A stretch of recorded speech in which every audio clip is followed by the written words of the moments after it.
محمد مسيح للعين دمعتها، محمد برد قلب كان كالحمم، محمد جار من يستجير به، محمد مقصد للعرب والعجم، محمد عيشه ما كان في ترف، محمد زاهد في الدنيا ذو كرم. يا ربي صل وسلم دائما أبدا.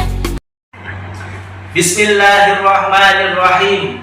السلام عليكم ورحمة الله وبركاته.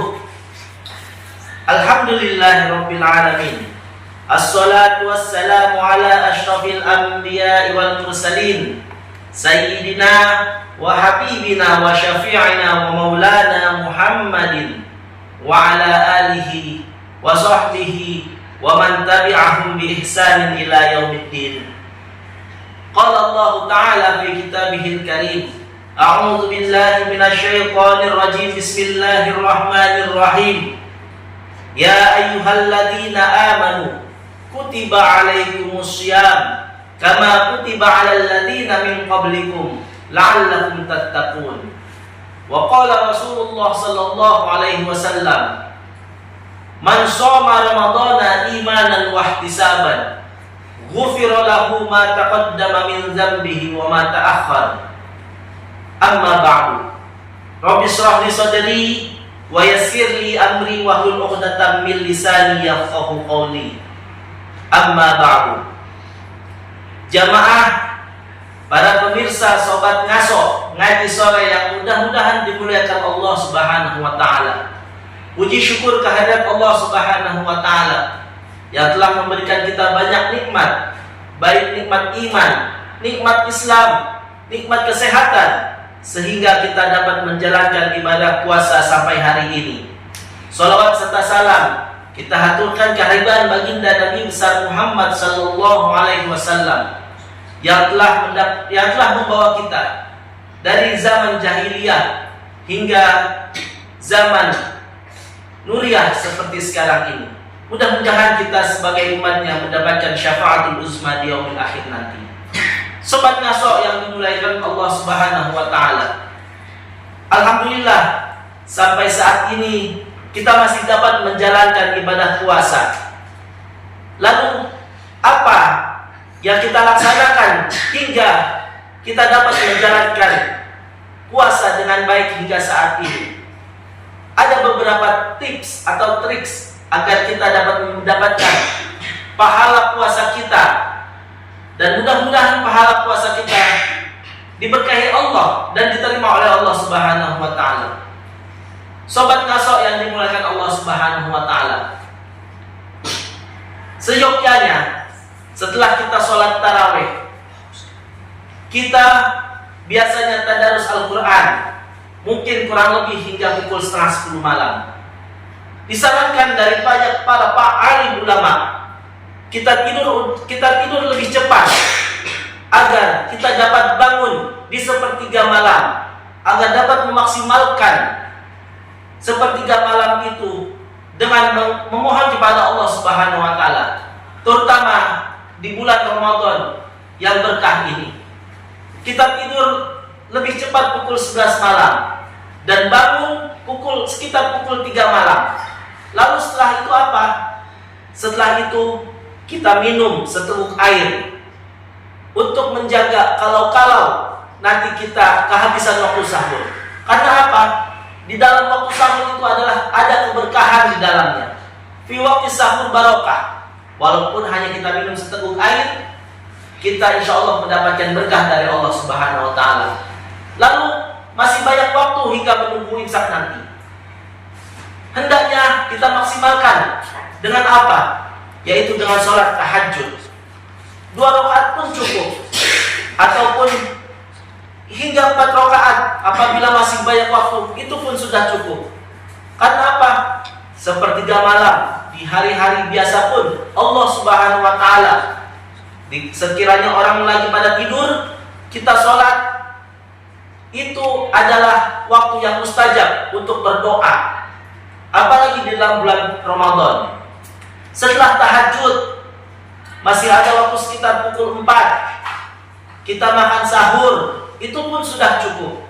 Lalu apa? Persiapan untuk sholat subuh berjamaah. Kita ke masjid, khususnya yang laki-laki, jangan enggan untuk pergi ke masjid. Karena apa? Berjamaah pahalanya adalah lebih baik daripada sholat sendirian di rumah. Apalagi di bulan Ramadan, pahalanya berkali-kali lipat digandakan oleh Allah Subhanahu wa Ta'ala. Lalu setelah sholat subuh berjamaah, kita pulang. Lalu apa? Jangan tidur lagi.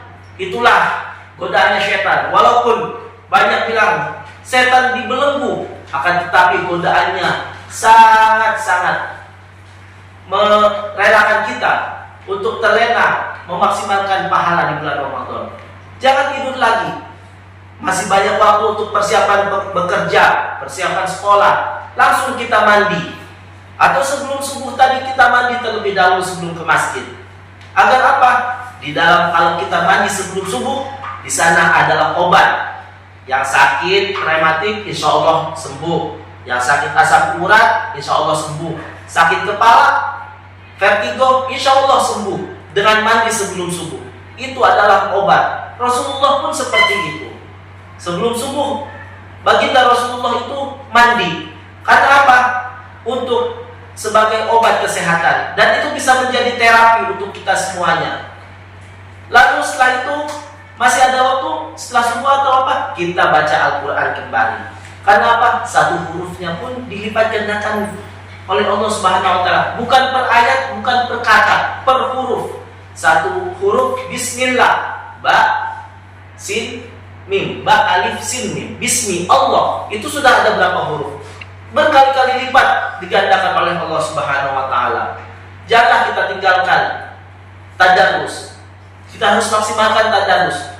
Walaupun kalau dulu ada istilahnya one day one ayat untuk hafalan. Ini adalah dilipat gandakan. Usahakan one day one juz. Jadi 30 hari cukup untuk 30 juz dan kita hatam. Setelah itu apa? Kita aktivitas kembali seperti biasa. Itu adalah berkah. Kita menjalankan aktivitas. Dan yang paling penting apa? Supaya pahala kita tidak hilang, kita jangan membicarakan orang lain. Maksudnya apa? Hindari untuk gibah, hindari untuk fitnah. Kenapa? Itu menghilangkan pahala puasa kita. Dan hindari untuk emosi kita, karena salah satu hawa nafsu, emosi terutama di jalan panas, lapar, hari biasa pun kita tidak sarapan, di tengah jalan senggolan sedikit sama orang kita emosi. Di bulan puasa itu hindari emosi, latih kesabaran kita agar apa? Agar pahala yang di bulan Ramadan kita dapat maksimal kita dapatkan dan diberkahi Allah Subhanahu wa Ta'ala. Jamaah sobat ngaso yang dirahmati Allah Subhanahu wa Ta'ala.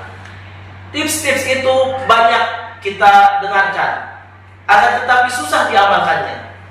Mumpung masih panjang Ramadan, mumpung masih banyak waktu untuk menggapai rahmat dan berkah di bulan Ramadan, kita latih minimal 9 hal yang tadi. Yang pertama, tidur cepat.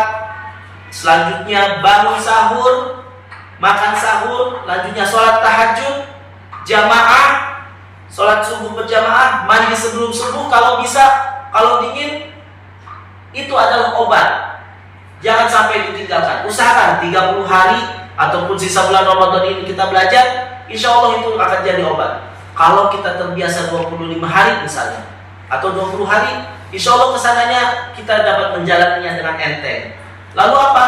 Jangan tidur lagi setelah subuh. Ayam pun kalau sudah bangun, dia langsung mencari rezeki. Langsung matok-matok jalanan, matok-matok mencari rezeki walaupun sebutir gabah ataupun sebutir bekas makanan, ayam itu langsung lari. Makanya ada istilah, jangan tidur subuh, nanti rezekinya dipatok ayam. Mau rezekinya dipatok ayam atau rezekinya diambil orang lain. Yang berdagang buka lebih subuh kalau hari biasa. Jangan tidur subuh. Kalau Ramadan berkahi, isi dengan waktu yang lain. Tadarus Al-Quran seperti tadi. Selanjutnya apa? Hindari gibah dan hindari emosi. Mudah-mudahan Ramadan yang sisa waktu ini kita jalankan, dapat kita manfaatkan dan kita maksimalkan untuk mendapatkan pahala dari Allah Subhanahu wa taala. Belum tentu Ramadan depan, tahun yang akan datang, kita bisa bertemu kembali. Untuk itu maksimalkan Ramadan yang ada di hadapan kita, yang sedang kita jalani. Mudah-mudahan Allah Subhanahu wa taala memberkahi kita semua. Barakallahu li wa lakum fil Qur'anil Karim. Wallahu muwaffiq ila aqwamit thoriq. Wassalamualaikum warahmatullahi wabarakatuh.